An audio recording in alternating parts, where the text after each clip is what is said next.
અનામત પર કરશન પટેલના નિવેદન બાદ હવે ઋષિકેશ પટેલે જવાબ આપ્યો છે। કરશનભાઈનો આ અંગત મત હોઈ શકે છે।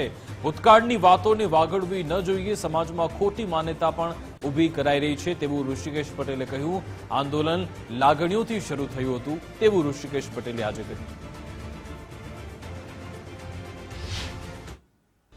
સમાજનો આક્રોશ હતો, લાગણીઓને ખોટી રીતે એટલે કે એક પ્રકારનો પરસેપ્શન ઊભો કરવાની કોશિશ સમાજમાં થઈ અને એ પરસેપ્શન ઊભો થયા પછી આદરણીય નરેન્દ્રભાઈએ આખા દેશમાં 10% જે અનામત આર્થિક ધોરણે જે આપી અને એના કારણે સમાજ પણ સંતુષ્ટ છે અને આખા દેશની અંદર જે લોકોને લાગતું હતું કે ક્યાંક અમને અન્યાય થાય છે એ પણ કામ પૂરું કર્યું છે।